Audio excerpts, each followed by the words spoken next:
Perkenalkan, saya Ucian Briani, mahasiswa dari Perbankan Syariah dengan nomor induk mahasiswa 0503232068. Baiklah, di sini saya akan menjelaskan beberapa teori tentang inflasi dan nilai tukar. Simak baik-baik ya teman-teman. Inflasi secara singkat dapat diartikan sebagai suatu kecenderungan meningkatnya harga-harga barang dan jasa secara umum dan terus-menerus. Kunci dalam memahami inflasi yang pertama adalah kenaikan harga secara umum. Ada 3 teori tentang inflasi. Yang pertama, teori kuantitas, menyatakan bahwa perubahan dalam penawaran uang akan menyebabkan kenaikan harga yang sesuai. Yang kedua, teori Keynesian, berpendapat bahwa inflasi disebabkan oleh orang-orang yang berusaha hidup di luar kemampuan mereka.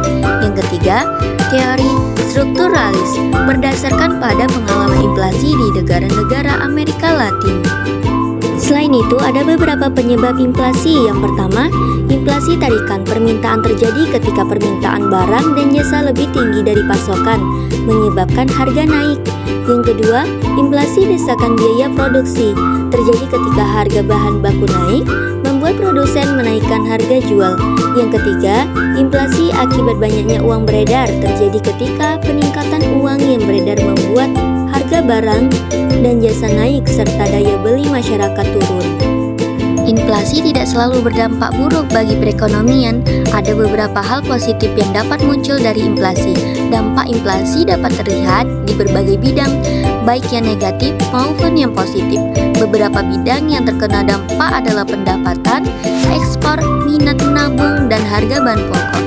Pengendalian inflasi dalam politik ekonomi Islam berfokus pada penghidupan penggunaan instrumen berbasis riba, bunga, serta menghindari goror, maisir, dan zulum. Di Indonesia, pengendalian inflasi melibatkan 3 pihak, yaitu otoritas moneter yang diwakili oleh Bank Indonesia. Yang kedua, pemerintahan yang terdiri dari berbagai kementerian di bawah koordinasi Menteri Ekonomi bersama pemerintahan daerah. Yang ketiga, masyarakat luas berbagai perilaku ekonomi.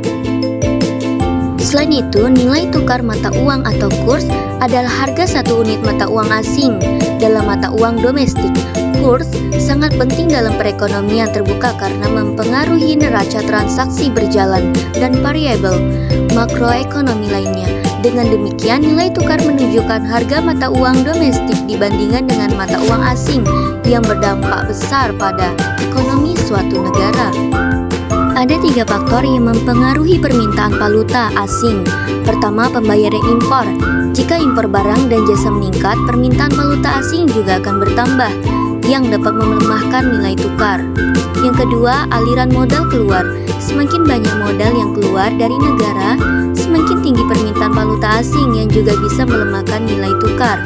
Ketiga, kegiatan spekulasi. Aktivitas spekulasi oleh para spekulan di pasar valuta asing juga meningkatkan permintaan valuta asing dan melemahkan nilai tukar mata uang lokal.